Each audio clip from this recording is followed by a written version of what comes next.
Live from Pahrump tonight. It's Tuesday. That means it's Tech Talk Taco Tuesday.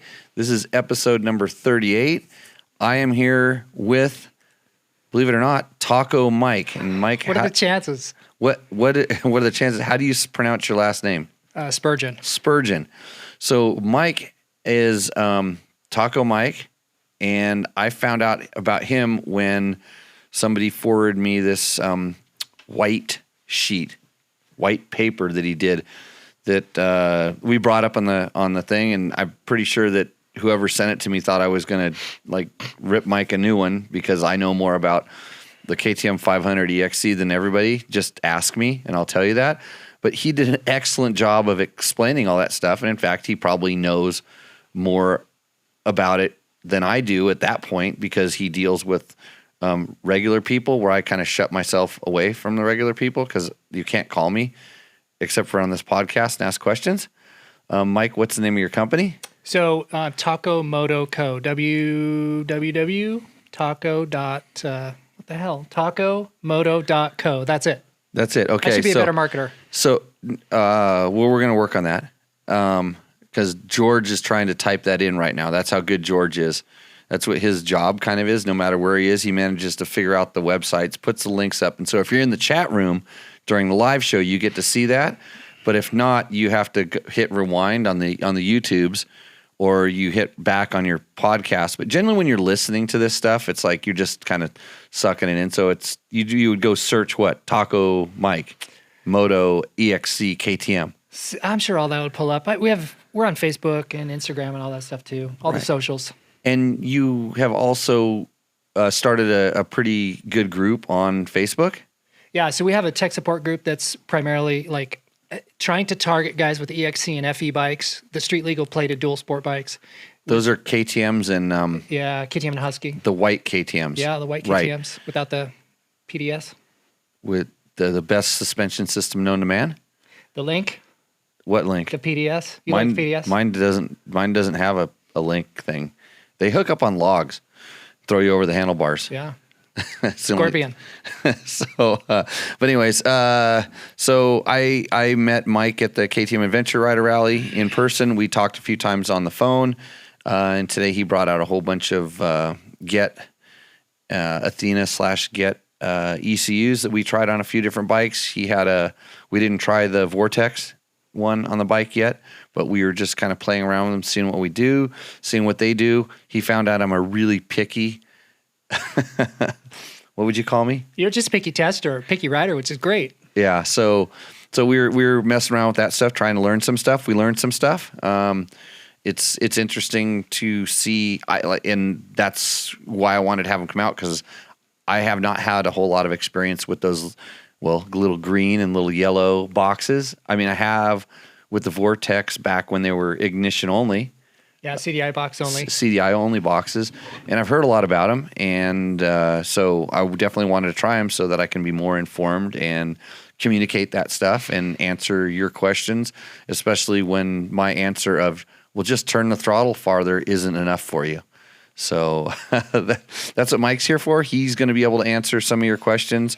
I'm going to let him try to answer some of your questions, and then I'll try to answer some of your questions. So, hey, wait, look at somebody on the board. Danielle Oliver says, Jimmy, you were right.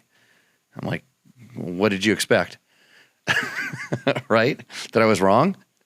There was that one time that I was wrong. I'm not sure what I was right about. And George, pizza is good taco for me. Pizza is a taco if you're Jim from New York, who was in the studio last week. Yes, and that's what he told us. He said if you fold your pizza in half, it's just like a taco in New York. Let's see. The best upgrade for my bike was a better rider. Oh, yeah.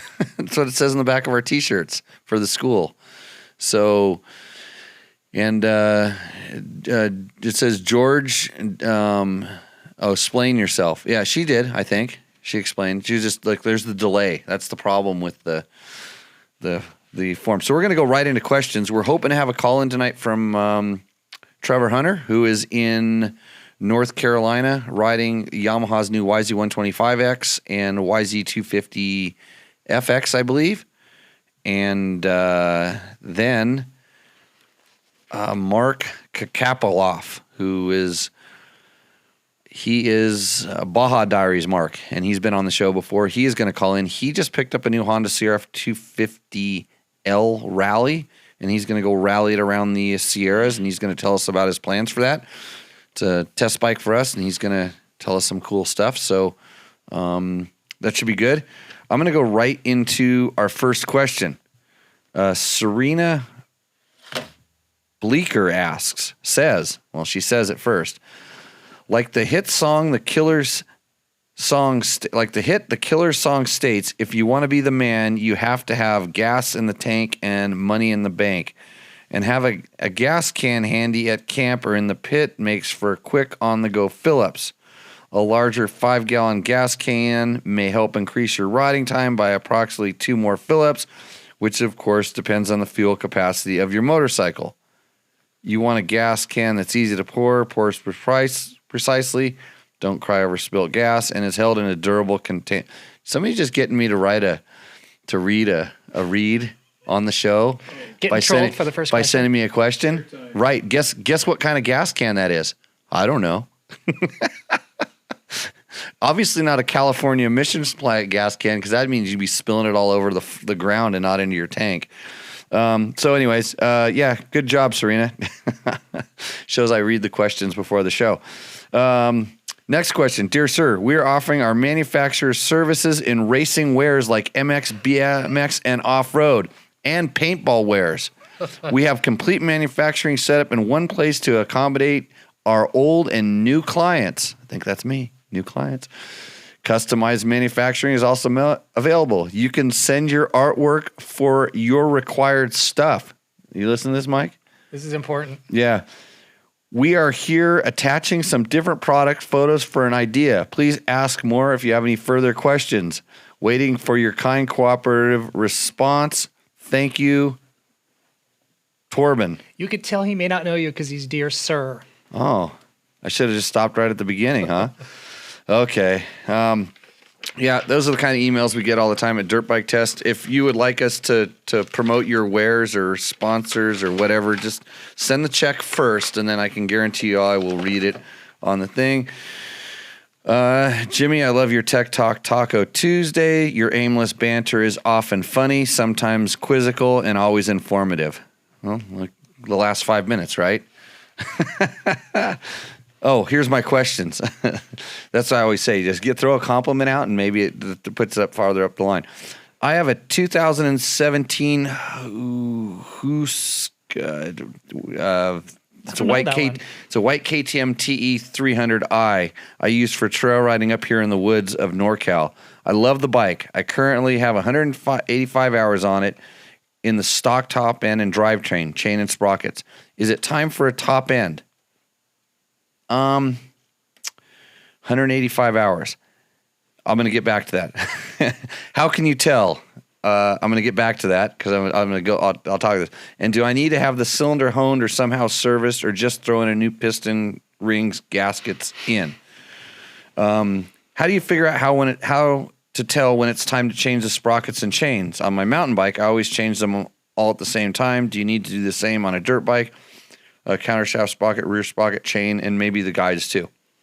Okay, Terry Ash. I'm going to answer your question. At 185 hours on a 2-stroke, in like just trail riding and stuff, I think you can probably get some more out of it. I've seen guys go 300 and 400 hours on those bikes, but at 185 hours, I would start thinking about changing it, just because on my 2-strokes, I always kind of was 200 hours seemed to be the upper limit if everything was going just good, because it's so easy to do and it's pretty inexpensive.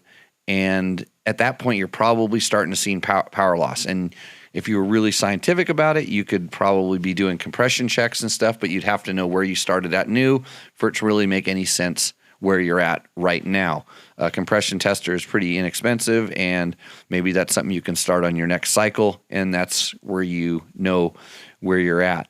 How can I tell? When is it time to do the top end?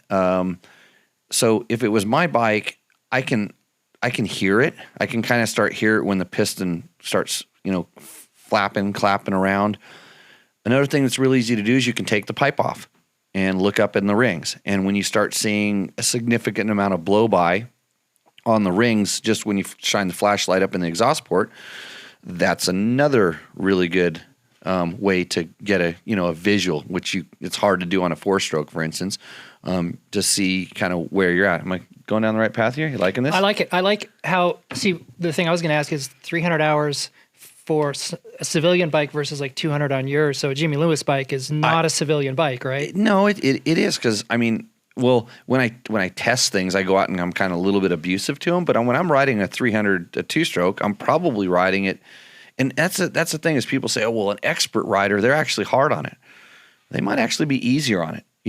A novice rider might be over revving it and, hard on the shifts, or might just lug the bike so much that there's lots of carbon buildup, which isn't that good. Pieces of carbon breaking off, falling down the side, on the side of the cylinder. Yeah. The power valve might be getting gummed up where, so like your ability level really doesn't determine, everybody's, hard pro hours. If you're pounding supercross hoops, that's different. But I could see where a novice guy out in the desert going across hoops could be worse than an intermediate guy, just because maybe they're hitting them harder, or maybe they're heavier and they're landing in different spots, maybe where they shouldn't, and that puts more strain. It's like those sudden impacts is what really puts strain on it. That piston going up and down in the cylinder is not very strenuous when it, we should talk about the lubrication.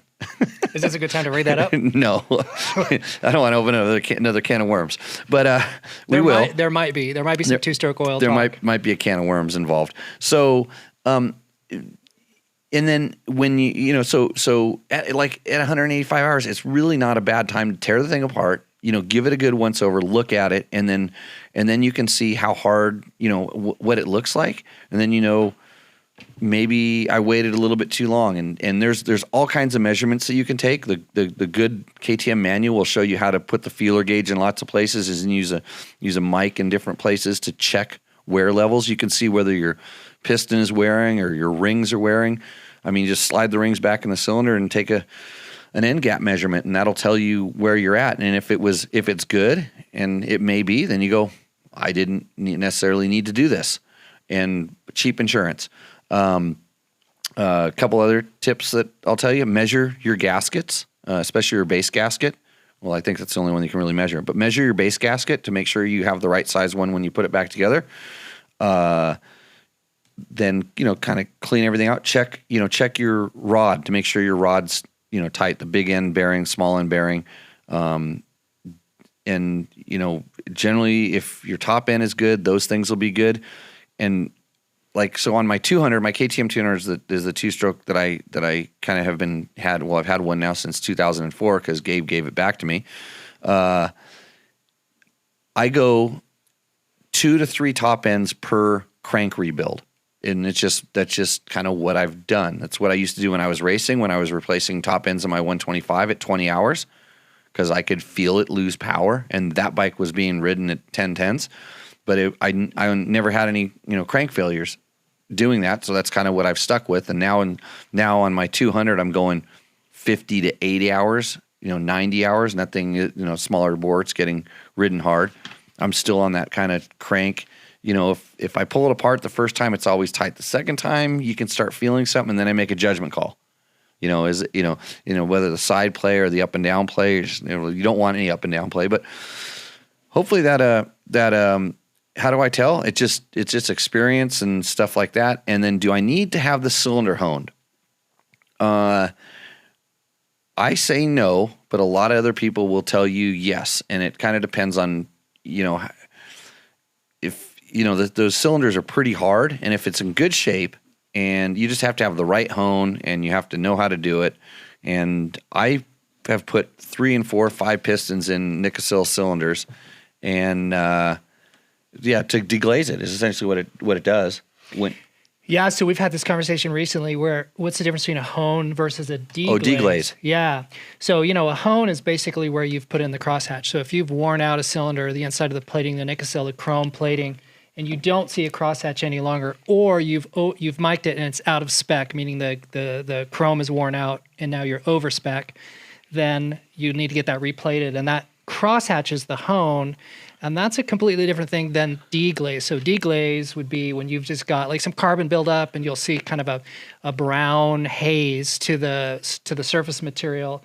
And you can use an aluminum oxide hone. And as I say this, I want to be very, very careful because they're two very separate things. A hone and a crosshatch is a different thing than a deglaze. A deglaze is where you just run that ball, a very well lubricated with your 2-stroke or 4-stroke oil, depending on what machine it is, and you just run that aluminum oxide, maybe 320 probably would be the grit, very carefully, not very long, don't spend a whole lot of time on there, and you're just pulling away.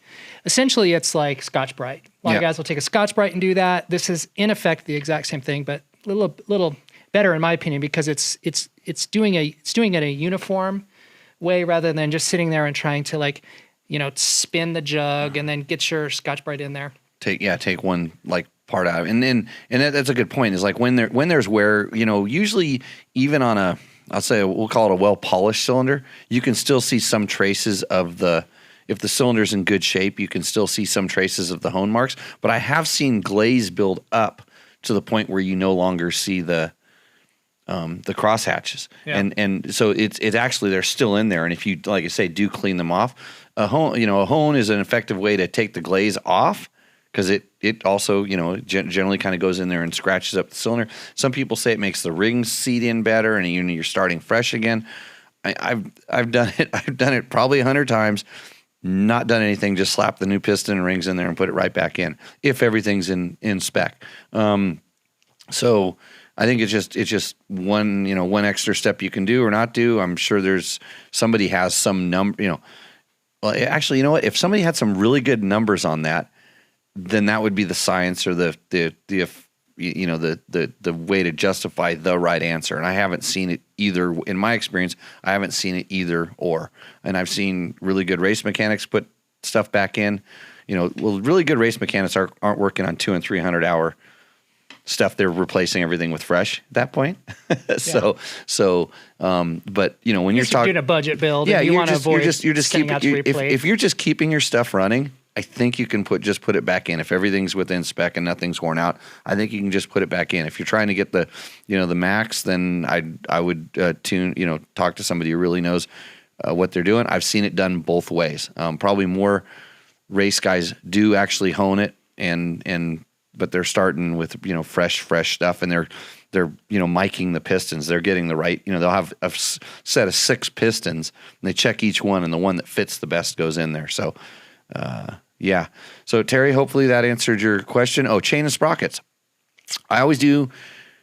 If I only have one bike, which I don't, but if I only had one bike, I would always do chains and sprockets as matched sets. I have a lot of different bikes and a lot of different wheels, so I'm constantly switching them, so they're all mismatched, but they all seem to. Do not try this at home. Yeah, they all seem to mesh in together and stuff. But as a rule of thumb, chains and sprockets, they will bed in if it's always on the same one. So that is the right thing to do. As far as the guides, it kind of depends on how worn out the guides are, whether I'll change them. Sometimes when they get worn a little bit, then they start, instead of just running on the side plates of the chain, they actually start running on the rollers, and they become more effective and start wearing slower. So that's one of the things. And what are we talking about? Oh, Dirt Trick sprockets. Well, do you know about the Dirt Tricks chain wear gauge? The tool, yeah, I have a couple of them. Great. Yeah. Yep. They have a tool for it that you basically hook it on the inner link on the roller, and it tells you whether your sprocket, if you can't move it anymore, your chain is stretched out too much.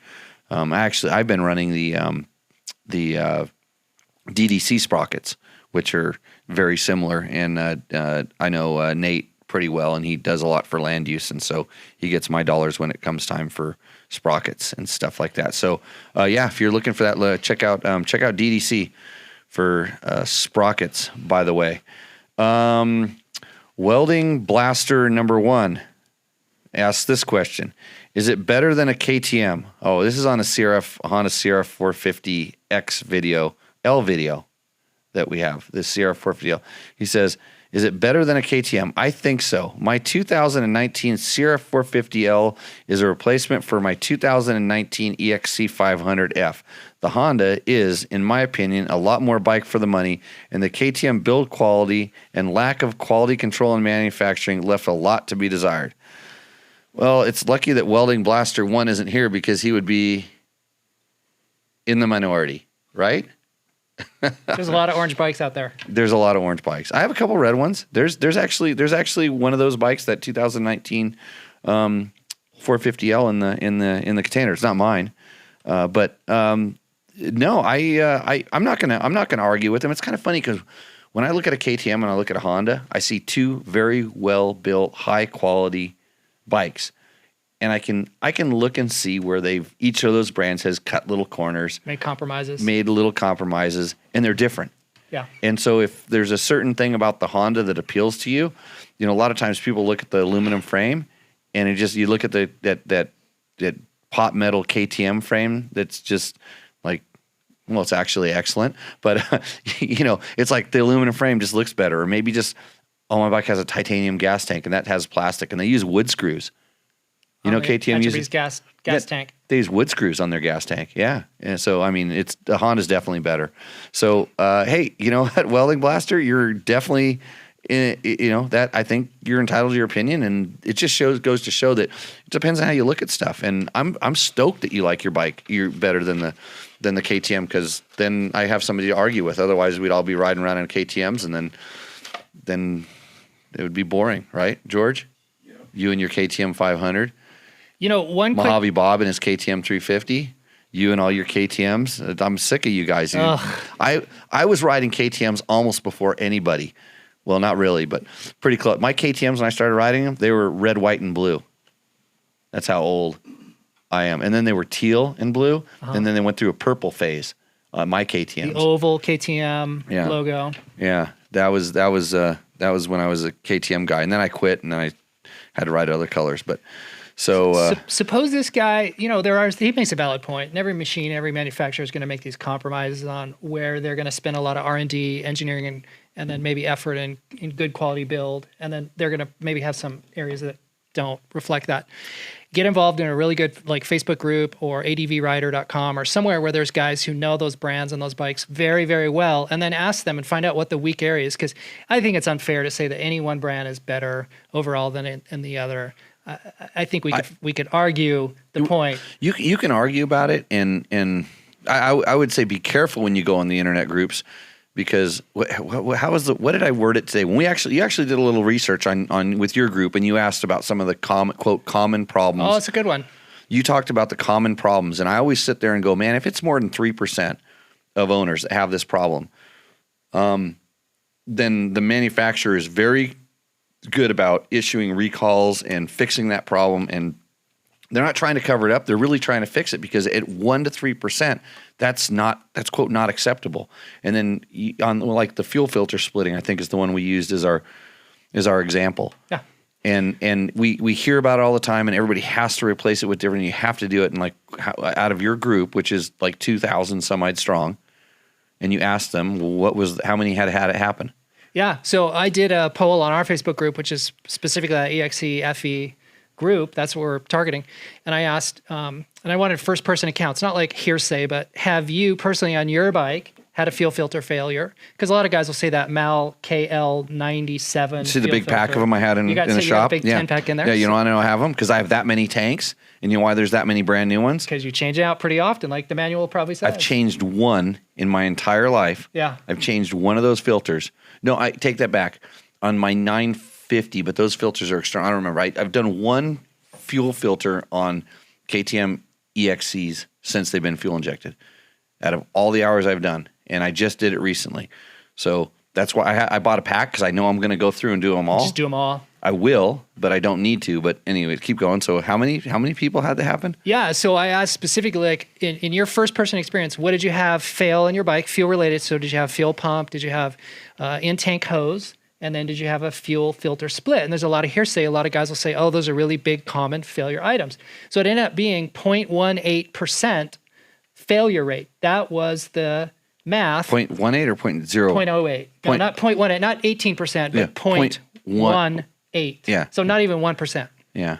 Just a little over 1%. A little over 1%. A little over 1. And that was the failure rate of that fuel filter. So the hearsay would make you think that that's happening 50% of the time. Like every other guy is having this failure rate, and yet it's incredibly rare. Very, very, it's not common at all. And like I told Mike, because I get people come all the time and say, hey, doing this and just all the other stuff. Hey, Jimmy, did you hear about this? And it's like, did you hear about this? And I hear people, a lot of people asking me, did you hear about this problem and this problem? And I said, yeah, I heard about, but you know what? You know what's a really big problem? And they're like, what's that? And I go, that you're hearing about all these problems, because that's how it gets started. It just goes in amplifies. I remember when I was growing up and I first started reading cycle news, you would hear about somebody that would write in and say, I bought this bike and I had this problem, and they complain, and a lot of times, believe it or not, it was KTM. They were having problems with KTMs, and I mean this is in the 80s, back when I didn't even know what a KTM was, and KTM the next week the same guy would write in a letter and said, oh yeah, after my letter KTM sent me a new motor, and they were doing that kind of stuff. The guy was but everybody go, oh KTMs are junk, and then all of a sudden it's like, well, if it breaks, KTM's going to send me a new motor. Sort of the cycle news was the the early internet of gripes, but I was always thinking they must just break all the time, and they didn't. Okay, let's see. Did anybody call in, Gabe?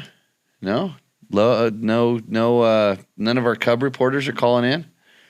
Mark will call in.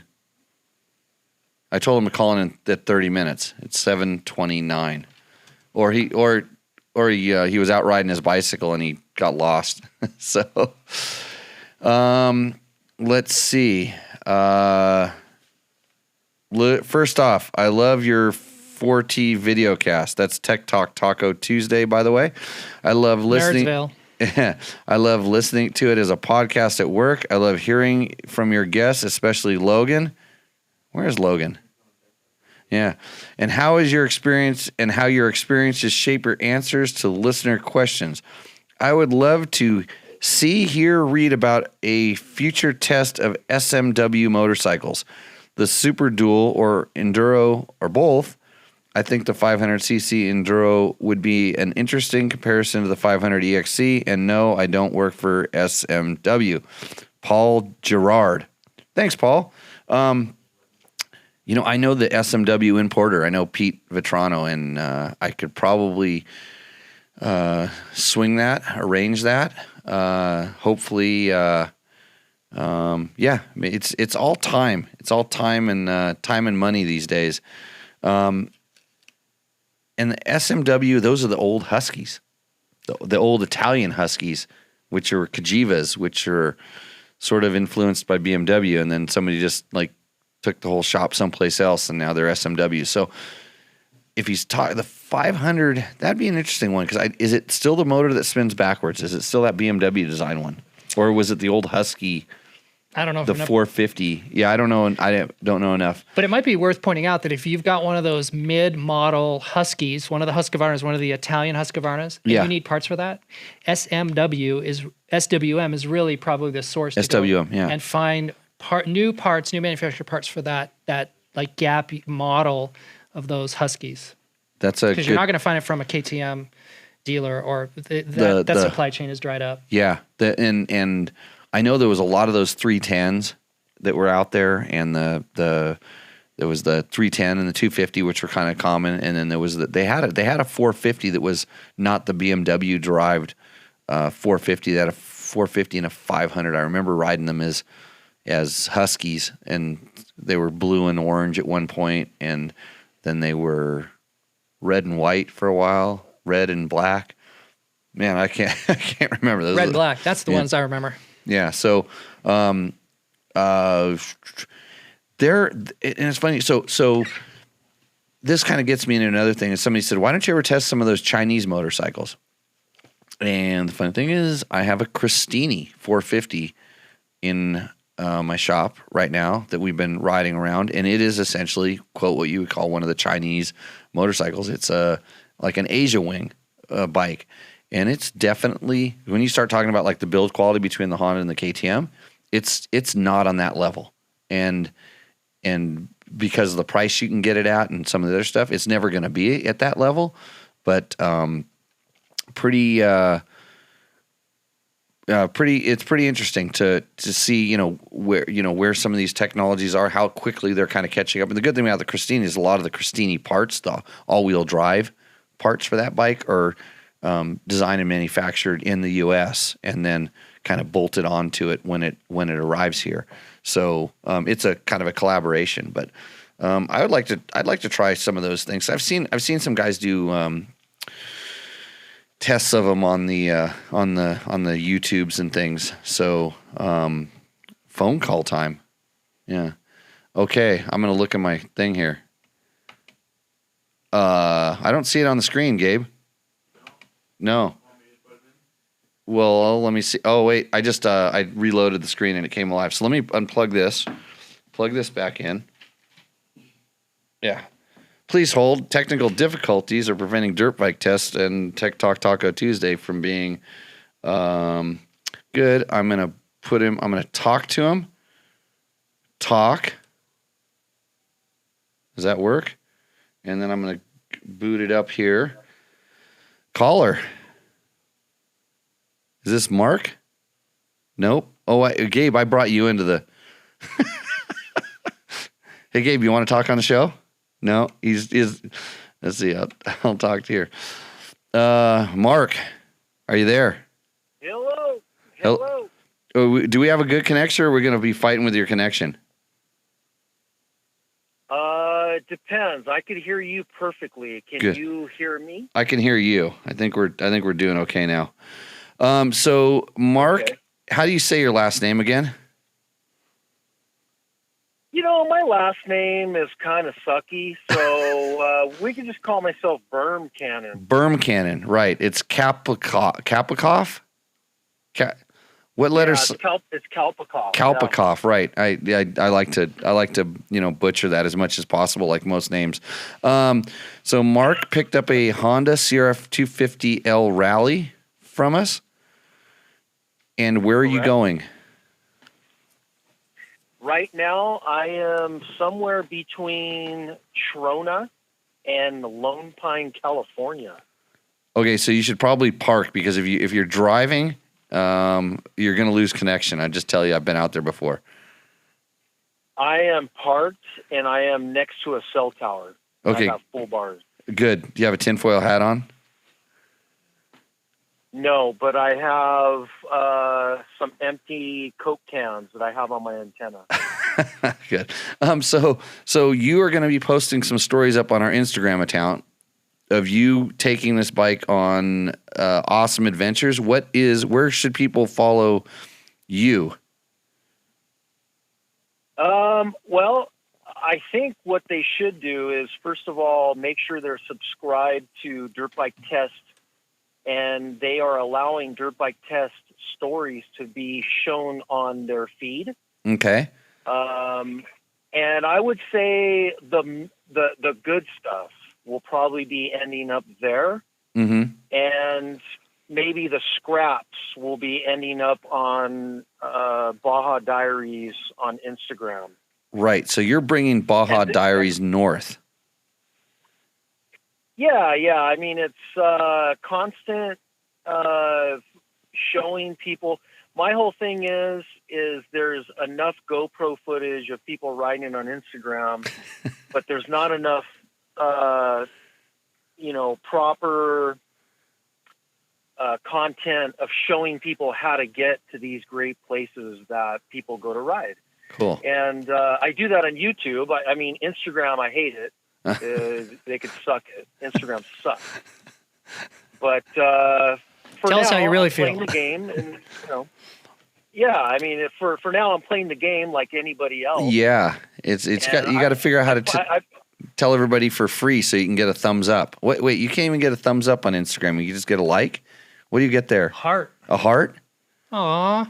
Well, starting this week, they're taking that away. So Oh. nobody's getting shit. How are you gonna feel good about yourself at night if you don't get a heart? Well, that's the thing is you could tell by how many followers I have. I don't really compete for those. But George has 7. Do you have more than George? He got Mike here to subscribe to him on Instagram. Internet famous. So Baja. Well, yeah. Baja. He's Hey, got me beat. you should try to find George on Instagram too. He likes everything that I like. So you just find that one guy that trolls me all the time. That's George, and then he'll have like 8 followers by the end of tonight. Like that's almost as many as Logan, and Logan doesn't even say anything. That's perfect. The good thing is they're sitting in here in the studio and they can't hear what you're saying, the bad stuff about them. That's the weird thing about doing the calls, right? Right, George? Yeah. You can't hear. Yeah. So Baja Diaries going riding up in the Eastern Sierras, going to take some fun routes. What did you do to that CRF 250L to get it ready? So to start out with, and this has been my vision of the 250L since it kind of came out a couple years ago. But I look at that bike and I see a classic XR 400. So I want to find out, is it like that bike? Is it better? Is it slower?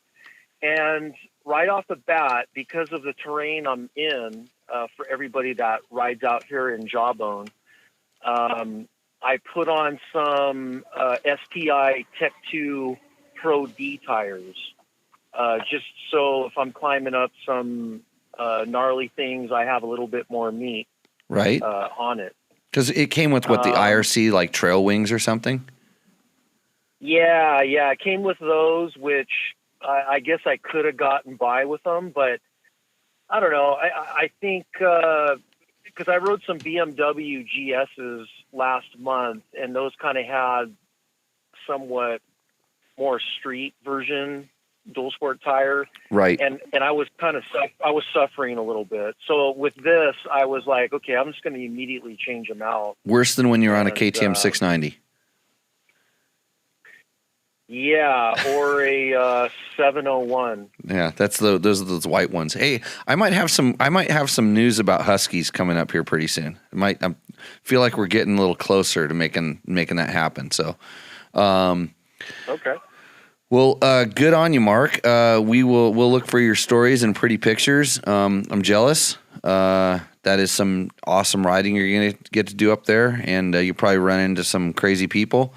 One of these days, I'll tell you about the guys running meth that I ran into out in Saline Valley. that's why I'm packing when I'm riding every once in a while these days. So, well, that's I got Fire Freddy with me, so he's fully certified for that kind of stuff. So and he's a good photographer. Good. Is he riding a KTM 690? No, he's actually riding the classic XR 650R with, Jimmy, you'll love this, with a Baja Designs electric start kit. Does the gear engage and it still works? I don't know. I just look at it and I'm like, it looks like somebody just put a big giant weight on the side of the motor, right? Yeah. Hey, if it seems like it works, just have them come to my house one day. I might need to borrow some parts off that. Yeah, for everybody listening at home, just for shits and giggles, I'm going to post a picture of how atrocious this thing kind of looks off the side of the motor. I'll put it on the stories later tonight. Awesome. Hey, Mark, we'll have a good time. Thanks for calling in. We will we'll watch your stories and get jealous, and then people can go follow you on Baja Diaries and see where you went and how to get there. All right, cool. You guys have a good night. Okay, thanks. Take care. Drive safe. Take care. All right, bye. Cool. Well, that was Mark. He was on Tech Talk episode, probably like 10, 7, somewhere around there, in the early days. I jokingly talk about the KTM 690 because he got just flamed on the internets for he did one of those videos like why it was the worst bike ever, and I tended to agree with everything he said with the exception of the worst bike ever part. I do find it kind of confused. I think it's really good at doing a lot of stuff, but absolutely not really good at anything. And so we kind of got on that thing and we went down that road. And then all of a sudden people quit picking on him so much because he came out and said it might actually be not that bad of a bike. But okay. Let's see. We'll go back to this thing. Jim Doyle. Great 4T, Jimmy. That's what it's called now. It's called 4T. I like it. Yeah, it's Tech Talk Taco Tuesday. I will try to work up the courage to call in next Tuesday, but in case I should succumb to my fears, my question would have been, is a Suzuki RMX 250 worth restoring for trail use? In other words, what is your opinion of them and are parts available? I understand it is just an RM with a heavier flywheel and wide ratio transmission, maybe a different spring rate. So RMX 250s are really good bikes. In the day, it was I remember when Suzuki brought it out, it was like, we're going to take our RM and make it into an enduro bike. And they actually made it a green sticker. They made it like compliant. And I don't remember specifically how they did it, but it was corked up. It had a XR600, like big giant muffler and a double walled pipe. And I think it might've had a throttle stop in it. But it actually, it had the RM250 power plant. So it's kind of similar to what you're seeing, like what KTM's trying to do. They're taking their SX bike and they're, making it, kind of in a shape street legal. So it was a dual sport bike because I'm looking it up. I never heard of this before. Yeah, not dual sport. It's got a backlight on. It's got a headlight. You're looking at a race version. So he's Googled it right away. He's looking at that. That's a full-on race version of that bike. Yeah, but it's got lighting. Oh yeah, it has lights. So Yamaha at the time had a WR 250, which was a YZ 250. Does that have that looks like the stock pipe? Yeah, look at that pipe on the back of it. Yeah. So they were actually pretty cool bikes. Are you crazy for restoring it? No, but you're going to get a bike with 20-year-old brakes, and it's still a two-stroke. So it wasn't that super. You're thinking it's not going to be super carbureted all that well. It'll be a great putt and trail bike. Style points at like 1,000. Yeah, it does. It is a cool bike. I don't know if parts are available. I think you could find most anything you need through the aftermarket. As far as companies like Pivot Works and All Balls and companies like Pro X, and there's a lot of companies that still have that stuff. I don't think the RM250 two-stroke changed a whole lot in its years, so that might work out for you there. Being able to get the parts and stuff. So it did have, so heavier flywheel. Yeah, it had that wide ratio transmission. It had a little bit of lighting power, not much. And the suspension was completely set up for off-road. They actually did a pretty good job with that, if I recall correctly. So, actually I think Gnarly Dave, one of our buddies from out here, had one of those or was restoring or worked on one of those. Maybe that's his you're seeing on the internet that he's trying to sell, because now he's riding an older Yamaha 4-stroke or something. And then San Felipe Bob, I don't know, is he in the room? Where's San Felipe Bob? Did we lose him? Because he's the Yamaha WR 250 guy.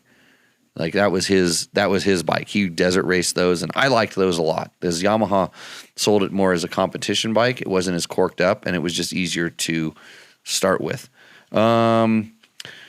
Jimmy, do you think that Yamaha will ever bridge the gap and start making something like a YZ300X, a WR350F, or a 450F with a 6-speed gearbox? Or will they just sit by and watch KTM continue to rule the world? This is Curtis Kelly asks this question. I'm not Yamaha, so I can't answer exactly what they're going to be doing, but I doubt that they're going to make a YZ300X, a WR350F, or a 450F with a 6-speed gearbox, because actually of all the 450s, FX type bikes, they have the best 5-speed wide ratio gearbox, and I think they're pretty happy with it, and I think they get away with a lot with it. So putting a 6-speed gearbox in it would mean redesigning and making a whole new motor. I mean, there's just not the room to put 6 speeds in their box, and they're using the same cases for the most part as they are with YZ. And until they actually, maybe they'll make a 450 enduro bike in some place in the future, and that might get your 6-speed, but it might end up a lot like a Honda Sierra 450L, which is a different machine. And the 300X and 350F, I think they're pretty happy to just let KTM do that. There's probably not the numbers in those bikes, and again, those bikes are built off of a existing platform, YZ250 2-stroke or YZ250F 4-stroke, and they just do the small things, which our guys are out riding, and they were supposed to call in and tell us about the tech changes and stuff. So, I think you're going to have to sit around and wait, and we have a blank page, and we have extra questions if we need to get to these. You got your extra sheet. You really want to talk. You want to talk about adding gas to fuel, to adding oil to oil injected 2-strokes, don't you? I only want to talk about it because that's what the YouTubes are all about it. My phone was kind of blown up today about that. Yeah. I'm surprised you didn't get any questions on that. I didn't. You're getting prompted off camera for a box? What? No. That's no. Oh, because you want some. Oh, because somebody said something about tequila. Oh, you just want to make Chris Parker and Mark Daniels jealous, don't you? Okay, you can go ahead and put it on the table, but please get a small glass, because I think there was some healthy pours the other night out of that thing, and it really. Somebody just sent me a picture of boobies on the internets, like to try to distract me. Boobies and boobs. Is that where this is going? Yeah. So let's see. How did you get Taco Mike and come up with Taco Tours? Steve Tacos wants to know this. Oh, Steve. Yeah, my buddy Steve. His name is Tacos. T-A-K. I think it's T-A-K-O-S. That's correct, yeah. Yeah, isn't that great? So tacos. I don't know. Great minds all think alike. Like we all serendipitously kind of came up with a bunch of this taco stuff about the same time, I think. Right. So so you copied his name to make your company. Yes, it's a total ripoff. Thank you, Steve, for being born.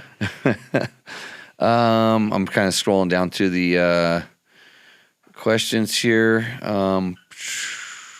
Let's see. There's a lot of little things. So if you hear us talking about this and you're wondering what we're talking about, on Facebook every Tuesday night at 7:00, that's when we do this live on the Facebook channel currently.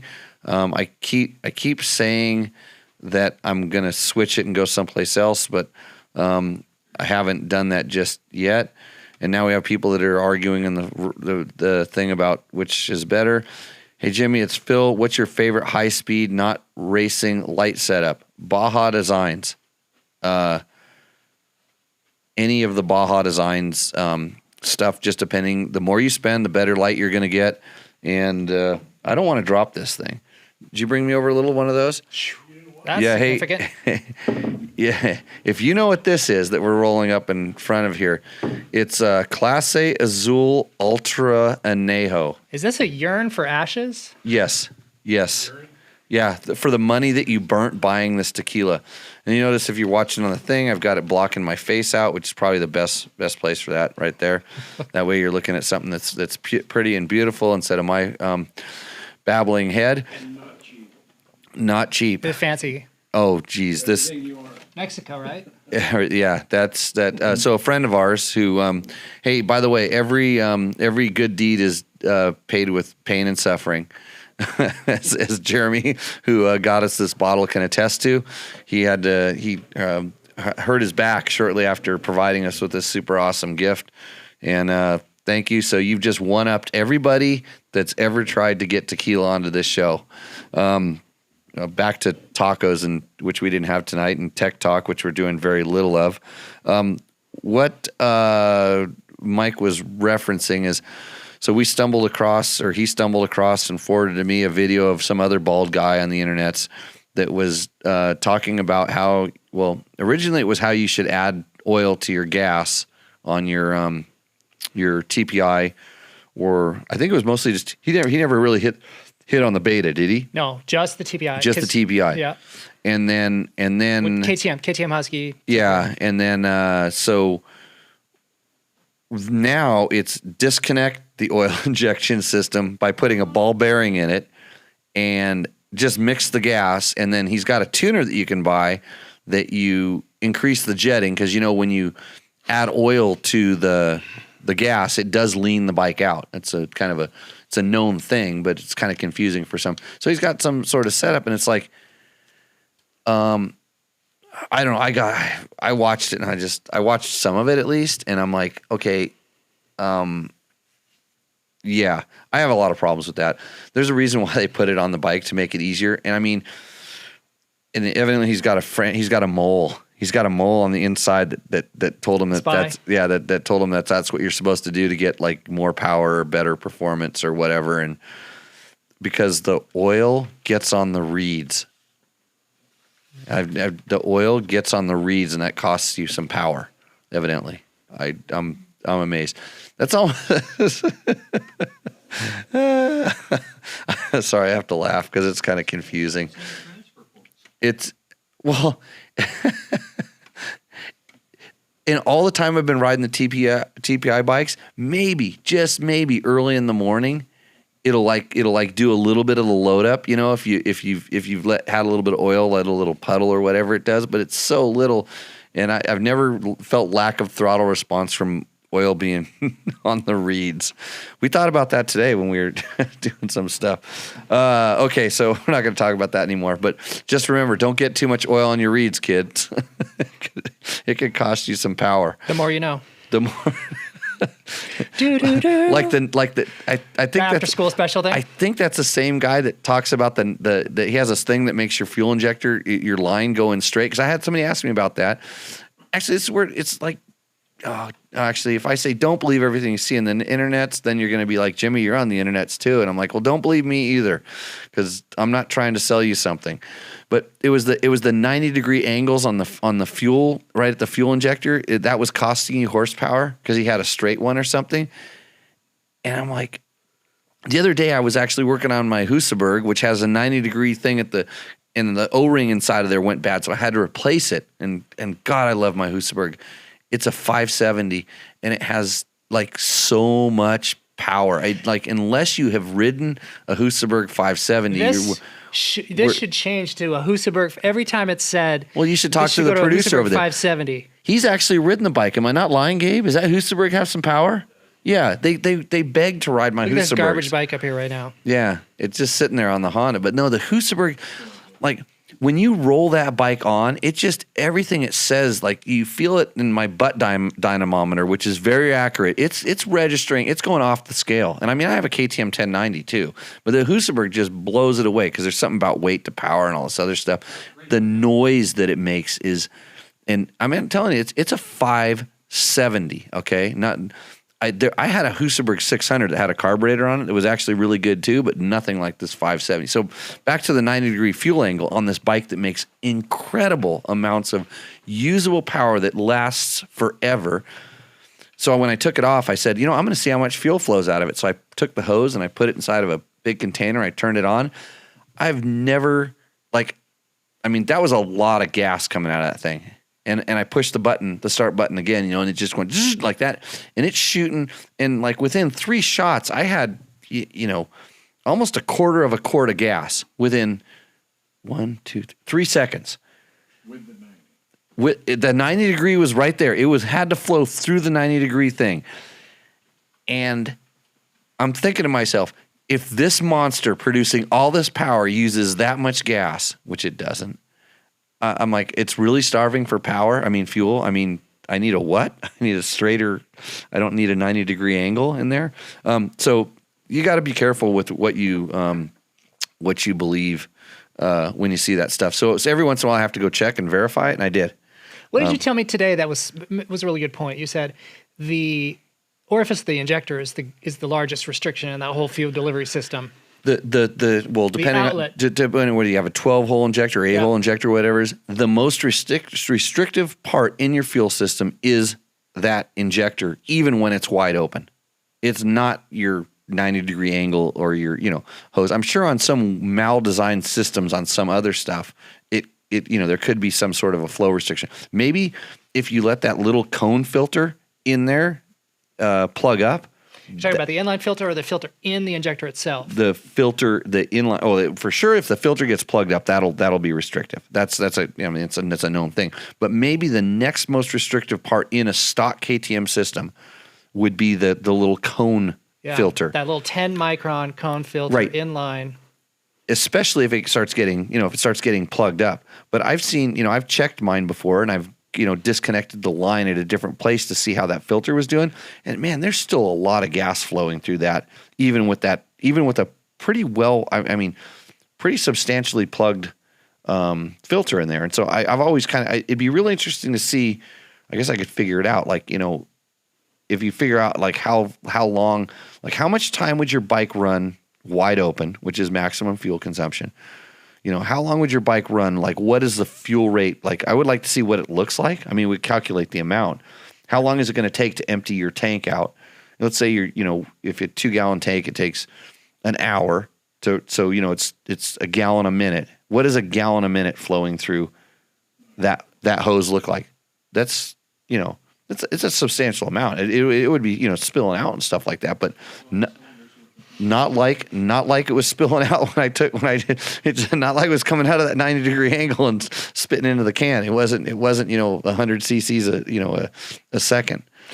Did you see that video I posted when we were down the Grand Canyon? Me and some buddies did a ride, and we had a 350 that broke down on us. We were, 13 miles from the Grand Canyon in the middle of nowhere, and after diagnosing a couple of potential problems, we discovered that the fuel injector was clogged. Did you see that video I posted? So what? No, I haven't. Yep. So what do you do when you're out in the middle of nowhere and we had good fuel pressure, we had all the other systems were okay, but we still had no gas, no fuel, no fire.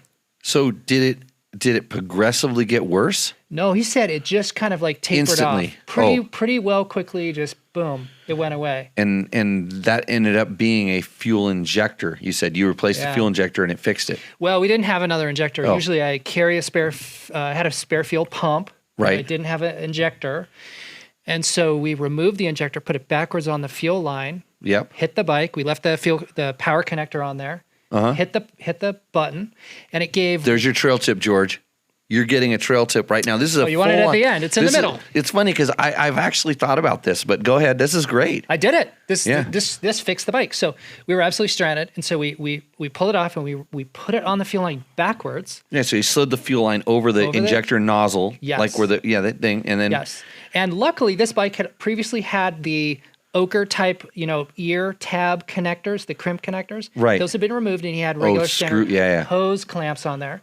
So if you're going to do this or be prepared for this, you should have hose clamps with you as part of your kit, or just remove the ochre clamp type. on ones. Yep, remove those and then put on the screw type.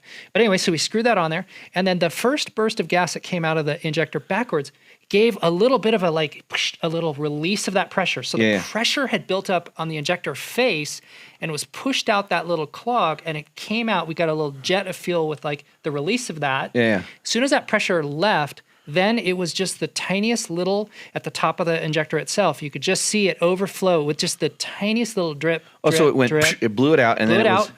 And then at normal release of pressure was just drip, drip, drip. Wasn't a whole lot. Yeah, I mean, you think about how much fuel a bike uses when it's idling, and it's not a lot. But that's interesting. So I was asking, like, how did it stop? Because typically I found that I can feel a fuel injector on a single cylinder bike tapering off, plugging. You really start losing, especially top end power, and a lot of times the throttle response seems to go first. Like the throttle response starts getting dead, and then you go and hold it wide open, and it pulls, and then it slowly pulls less and less.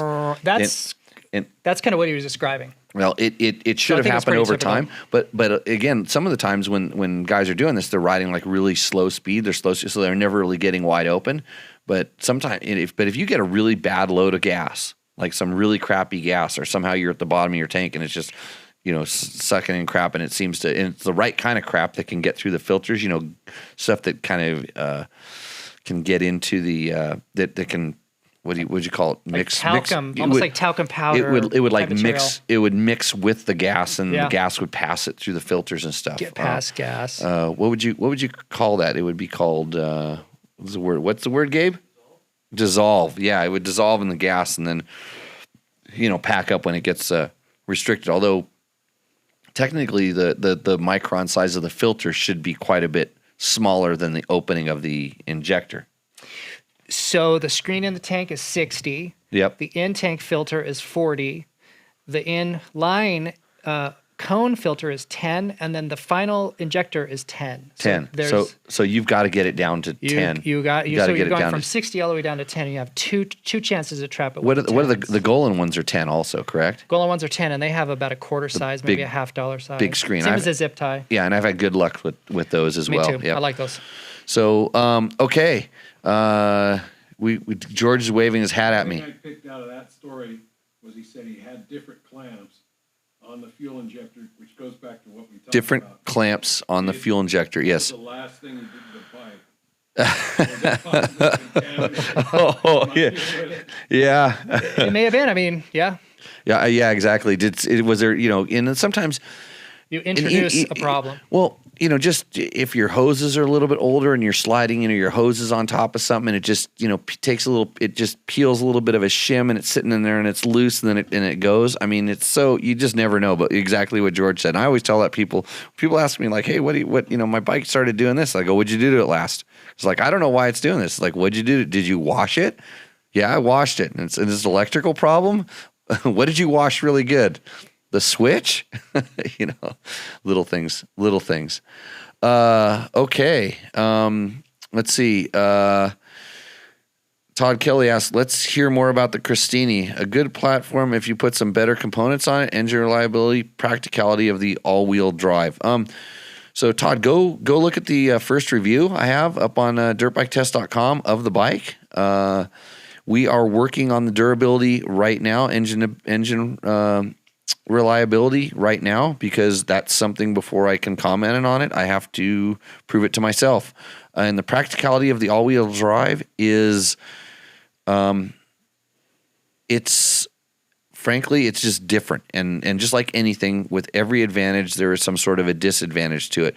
But I think especially depending on your skill level, depending on the traction of the area you're riding in, there are definitely some advantages to it. And the problem I think you mostly get is from riders that have been riding one-wheel drive motorcycles for a long time. It's a change to go to an all-wheel drive motorcycle. It does stuff differently. So different in motorcycle terms is bad. So I like it. I think it does some good stuff, and it takes me about 10 minutes to remember how to ride an all-wheel drive. It's just like driving an all-wheel drive car. When you're sliding around a turn, you turn into stuff. It accelerates better from stops and standstills. It floats over bad traction better. It's heavier. It can torque steer a little bit.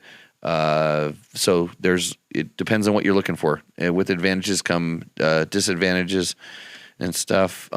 Yeah, Mark, how's this for your fifth tea, buddy? That's tequila. And by the way, it's really good.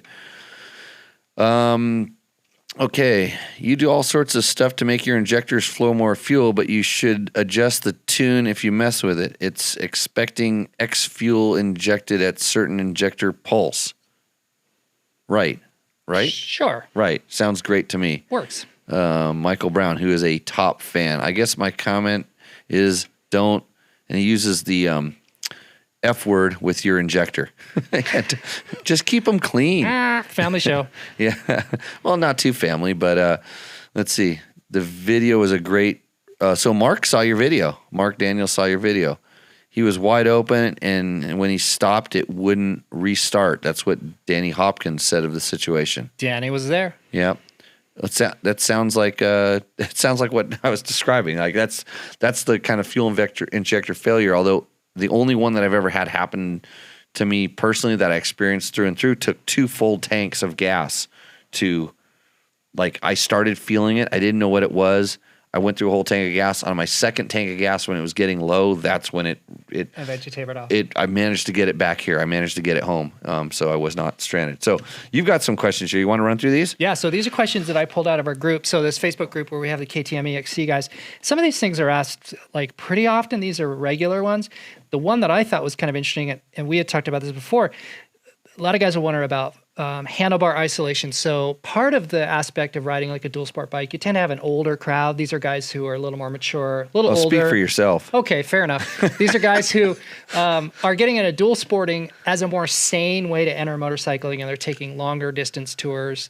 In fact, I help some guys who are riding around the world, and one of their questions often is, as with some previous wrist injuries, how Me? Sure. Yeah. What's the best way to isolate bar dampening vibrations, especially on those 500s, which are counterbalanced but not really It's great? no Honda 450L. There you go. So Mako 360. You have flex bars on your bike. There's the BRP rubber mounts. KTM has a that thing. It's system. I don't. It's they What's that have some called? letters for it. But so here's my take on it, and I have to say I've run flex bars. I've run flex bars since they first came out, because I retired from racing because of wrist injury. So my wrists are bad, and I do feel it and I notice it. So those typically. Those are my favorite from some very specific reasons, but most of my bikes have a flex bar and a BRP mount on top of them because I also run the Scott Stamper, and it's just a setup that's so sano and so simple, and it works very well. Flex will tell you that their bars eliminate vibration. I don't agree with that. I think that they at certain points they limit vibration, or they minimize vibration, but they don't seem to be the best ones for quote vibration, if that's kind of what you're looking Like for. high frequency harmonics, The high harmonic vibrations, dampen the engine, the stuff that you feel vibrations. kind of coming through your foot pegs, or through your gas tank or wherever, it's coming through different points. At certain points, it creeps up through the bars.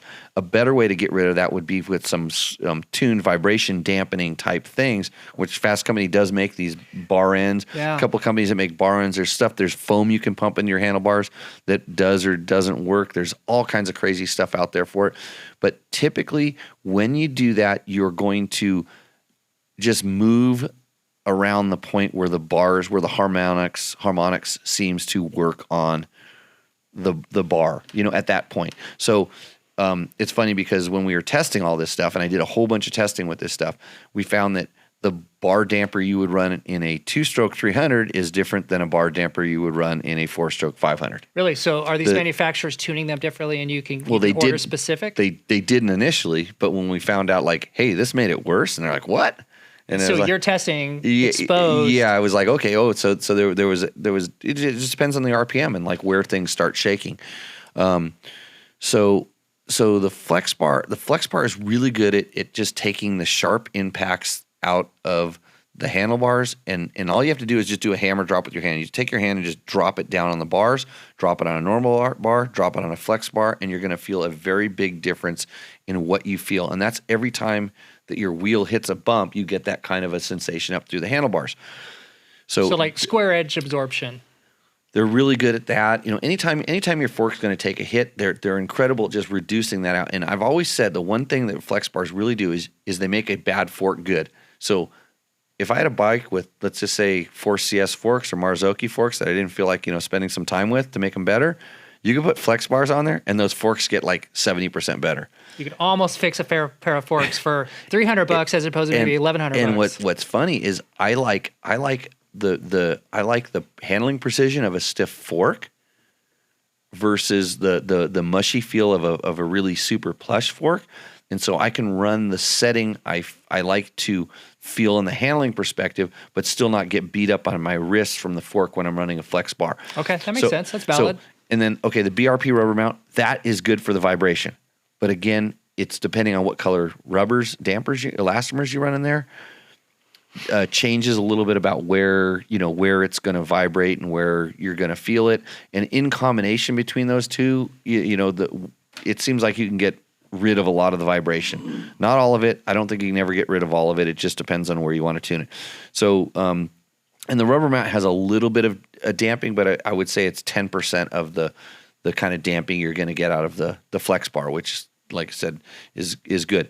The Mako 360 is a different design, and it's a little bit like, it's kind of like the KTM design. I think the Mako is taking it a whole nother level together. So the bar is still like a kind of a unified piece, and it allows it to kind of suspend inside of a rubber elastomer. And I did some testing with them on the very early when they were really working on their elastomer development and stuff, and tried a lot of different setups with that. And for me, because it's still on a single bar, it's like because you sort of at that point come disconnected a little bit from the steering itself. Interesting. That makes sense. It moves. It allows the handlebar to move. And so just as much for some people when they feel the flex bar going up and down and it freaks them out. Yeah. When I feel the steering inputs in all directions, for the most part, I mean, there's stops in it, and it's not as bad. I mean, some people notice it right away, and other people don't. So that, in essence, just bothered me. Could I have gotten used to it? Probably. In like I'm just the movement of the flex bar doesn't even bother me anymore. I don't even notice it. I notice it when my bars don't move and my wrists hurt the next day. But the Mako 360 is, like I said, it's different. I know a lot of guys really like it, and it does sort of the same thing. So just 3 different ways of kind of skinning the cat. I guess the best thing you could do is, if you have a buddy that has one, get a chance to ride it and see if that's if one or the other feels better. But I think I know a lot of the GNCC guys and stuff are starting to run the Makos and seem to be pretty happy with them. Yeah, that's what I know about those. Okay, hard to get rid of the vibration totally. You can just move it. I found you can just change where it's at. So you find the RPM where you're going to be riding at, and then reduce the vibration there, and then don't rev it a whole lot or not as enough to make it work. Basically what I think you're saying is trying to push the frequency to a spot that's tolerable to you. So if that's up, probably down, because if you can dampen some of that away with either the foam and the inserts in the end of the bars, or the little brass insert like harmonic balancer deals, just trying to absorb. And I've ridden bikes where the vibration just gives you, RPM goes up, it just starts going and gets out of control. But most of the bikes today, with the counterbalance and stuff, it kind of comes in and then it disappears. So, okay, what's the next one? So these are two maybe that I get asked a lot, and that is, the difference between a JD versus a Reflash versus a Vortex versus a Get. And I guess you could even throw in there that Euro map, so the off-road Euro map. Okay. The Mistako. Okay. The mistake map. Yeah. So the Euro map is like the fabled, solution to everything. Is there anything else that we're forgetting? So between the JD, Reflash, Vortex, stock US EPA map, so there's that one. That's the one your bike comes with. Yeah. So there's all these different sort of tuning variations. This is your area of expertise. That's where your white sheet goes into detail and talks about all this stuff. And we've talked about it before. JD is fuel tuning only. If you're going to do anything with anything else in your system, you should probably have the ability to fuel tune it. If you're going to what everybody does, puts a muffler on it. And I see the other question is FMF 4.1 or Q4. Yeah. Please, people, go to the Q4. Just do everybody's ears a favor. People think, I just want to, I want more power. And I've seen the dyno charts, and the dynos confirm what I feel, that the Q4 will make more power at higher RPMs, especially like the RPMs where we ride at, especially on the EPA bikes that are rev limited, because that back pressure actually kind of helps at that point. And they may be able to get some more peak and stuff with the open and stuff, but where you're riding your bike, you're probably going to get better, more usable power out of the Q4. And a lot of times it doesn't rev through it as fast, so you actually get to use it. Keeps you in the power band a little longer. And then like best for low end, you're gonna see better numbers with a Q4. With a more open pipe, that's just where you're going to see the numbers. But generally, like I just talked about, how it goes through the power, that better number, because it's on a dyno drum that's not spinning, it's going to push better numbers. But when you're riding on the dirt, it's going to spin more. So it may feel like it's more, but it's going to spin more, and you're going to get less traction on, when we're talking about off-road type riding. You go to the motocross track, and you're going to, I think then you can completely flip what I just said. So, but I think the Q4 is just better because the spark arrestor, they're just quieter, just better for our sport, period. But back to the JD versus a reflash versus Vortex versus the Get. The reflash is same as like Euromap. That's kind of in the same thing. It's like who's reflashing it, what are they reflashing it to, right? And is it part of a tuned system? If it's like somebody knows what they're talking about as a kit, then and are they what are they reflashing? Just fuel? Or are they doing ignition as well? You who knows? The Vortex and Get give you the ability to they adjust ignition timing, and like we experienced today, they have a base map, and then there's a whole bunch of tuning available afterwards. And then how is the base map what you want? And then if it isn't what you want, is there something else that you want? And can you communicate with that guy? So we're down to like when I talk about suspension valving, what is it you want and where are you trying to go? And the ability of those things, the Vortex and the Get, is they can be so custom tuned and set up for individual. That's their advantage. That's their killer app. But I don't think that most people are using that to its potential. So, fuel stabilizer versus avgas versus race gas. Avgas is made for riding in your airplane where you're running constant RPMs. If you're doing that on your motorcycle, you should probably come and see me about a riding school, and I'll talk to you about blips of throttle and how to be a better rider. Race gas, if you've got money to burn and a fuel tuner on your bike, or you can tune it for it, that's great. And then fuel stabilizer, yes, especially if you're letting your bike sit for any period of time. We've had really good luck with that Tektron Power Sport stuff that's sitting right over there. Oh, is that this? This stuff. Shameless plug. Yeah, shameless plug. Sponsorship. They should come on and sponsor us. Up here. Yeah, right there. And then what do we? Something a lot of guys will ask is Scott's GPR. Is there another stabilizer? Is there a need for a stabilizer? Well, since I was involved with the development of the Scott's, like from early on, I'm going to tell you the Scott's is the absolute by 100% best steering stabilizer out there, and here's the reason: it's not the most adjustable one. The Fastway System 6 or whatever System 5 is the most adjustable one. But the Scott's one has all the adjustments you would ever need, in my opinion. The difference between those two, the GPR and the Scott's? No, I'll get to the GPR in a second. The Scott's and the BRP one is the Scott's, the valving. High speed and low speed valving seem to be very isolated. In other words, when you adjust the low speed, it only adjusts the low speed. When you adjust the high speed, it only adjusts the high speed. With the BRP one, there is some BRP or Fastway? Fastway. I'm sorry, Fastway. It wasn't BRP. What was the company before? It was Billet Racing Products. Yeah, so BRP, because they were kind of joined forces together. The Fastway, there's overlap. So when you adjust the low speed, it also affects the high speed and vice versa, in my experience when I was testing it. And when I told them that, they weren't sure about that. And that's what I felt. And I'm not sure where – I still have one. There's one on one of my Husabergs, believe it or not. So it kind of depends on what you want. One might be the other. They both have the adjustable sweep, so you can adjust how long they're valving for. And then the Fastway in what's their other adjustment? They have some other adjustment on there.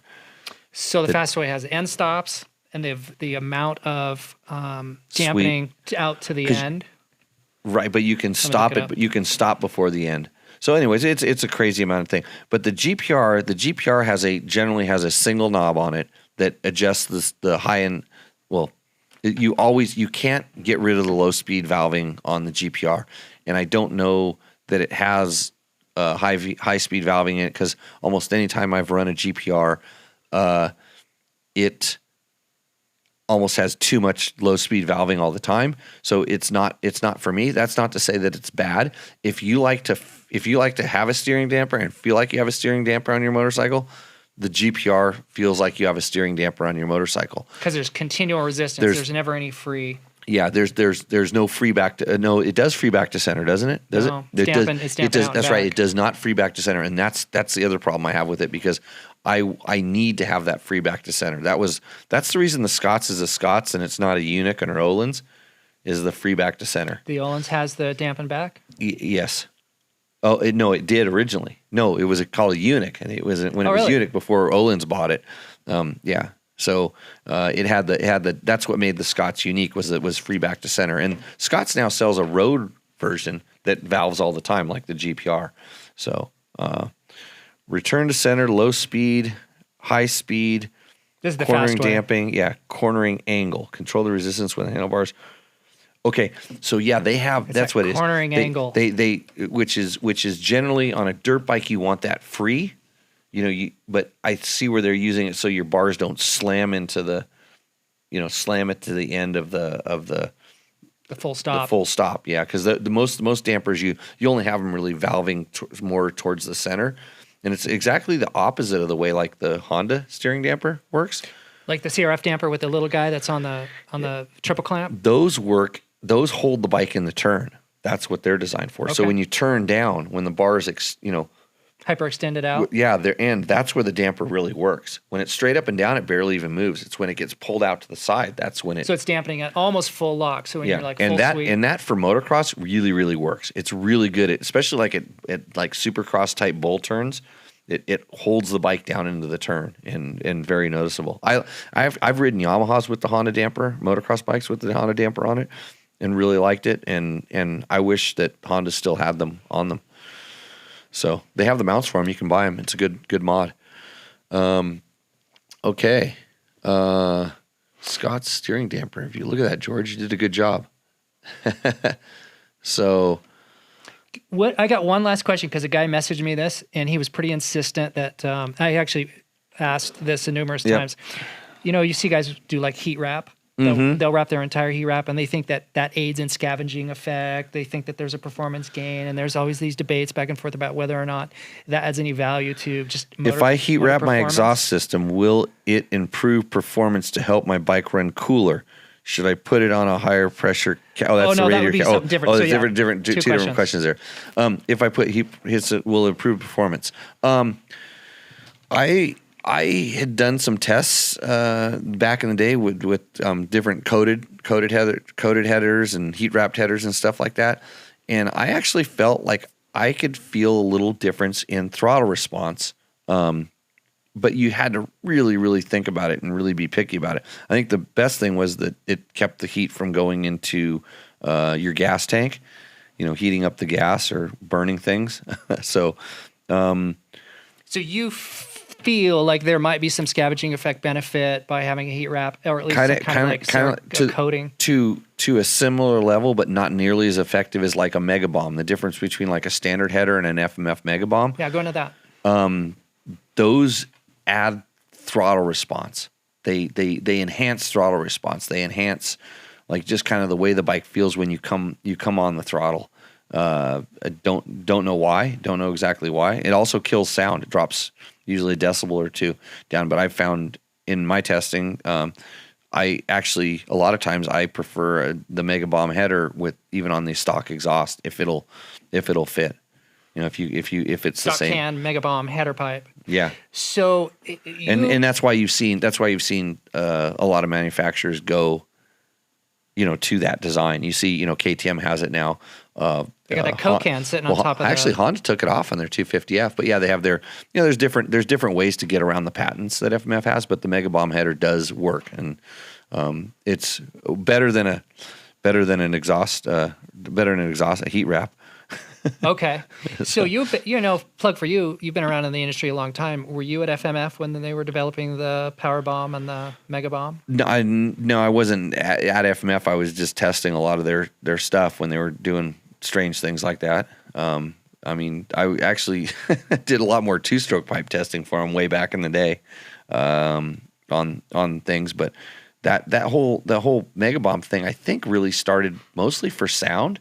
But then they started saying, hey, wait, this is doing something good for power, too. What is the science behind that? That's basically like a resonance chamber where the sound pulse coming off is it the shock wave off the exhaust valve? I think they started... Say that again? Yeah, it's nothing new. The math guy that figured it out in the 1800s. Yeah, it's nothing new.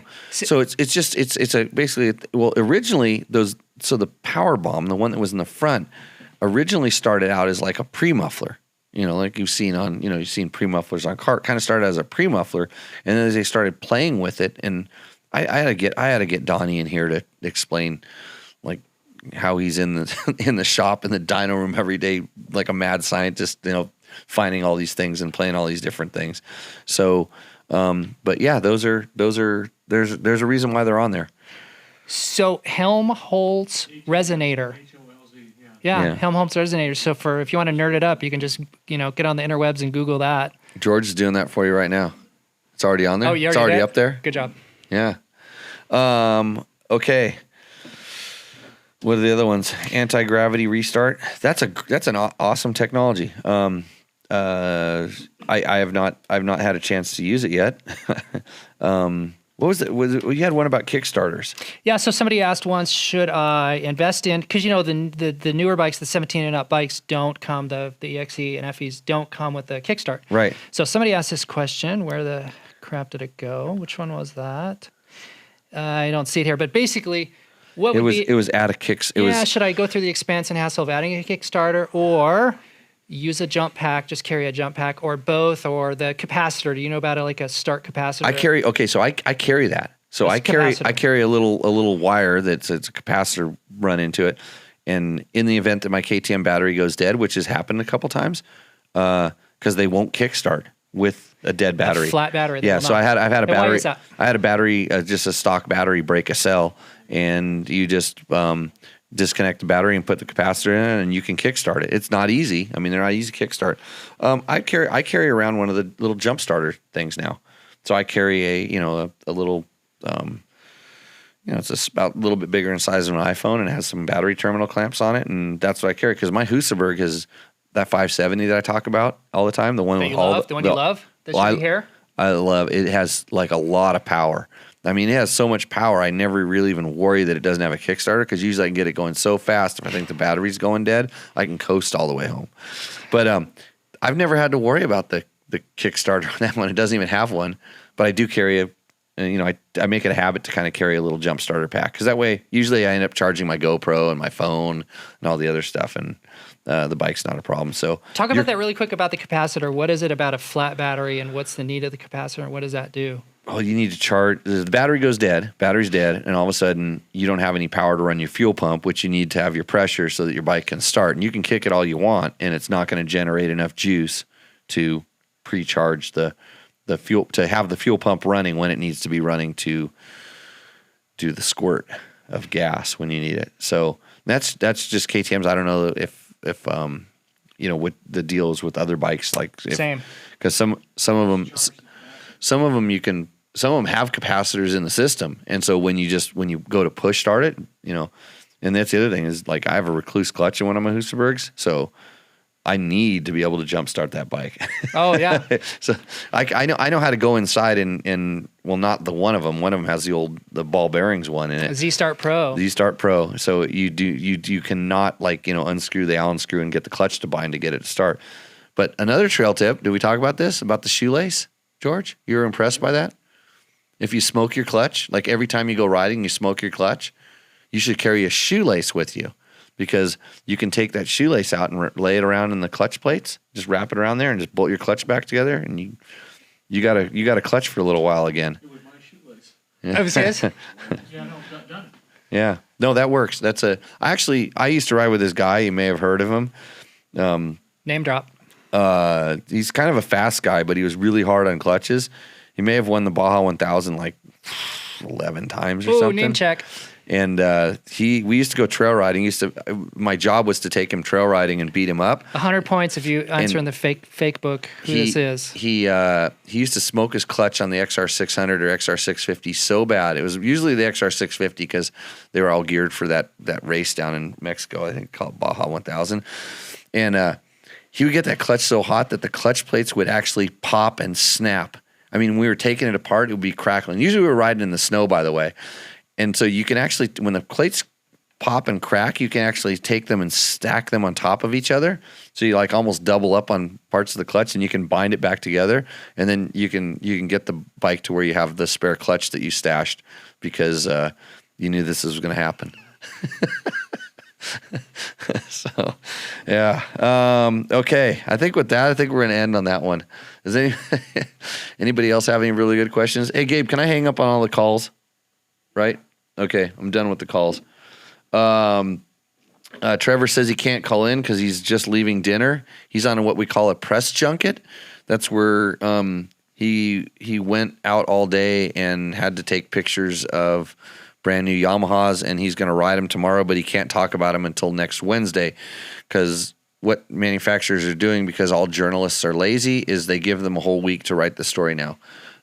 So it's not a rush to justice anymore. And okay, so you can. What's we're gonna put up the what I don't like about the Honda CR450X video probably tonight or tomorrow, in case you're interested in watching that, because that guy he likes his Honda so much. I'm going to say what I don't like about it.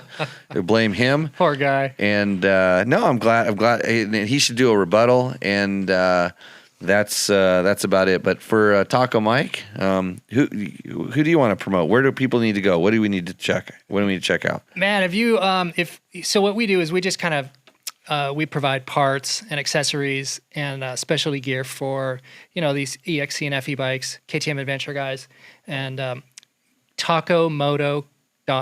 Tacomoto.co is where we're at. Okay, and you can find us at dirtbiketest.com. We have all the different Insta book, new space, face chat, and things like that. But maybe Instagram and maybe Facebook are probably the two best places to find us besides our website that has awesome information. I'm super stoked that you guys are pushing those buttons that have the thumbs up on them. Maybe by next week we'll have a brand new sponsor, but for now, and for Jeremy, thank you for the Clase Azul. You made a few of the people in the room jealous. We will hopefully see you out on the trail. Cheers. Go out and get some adventure.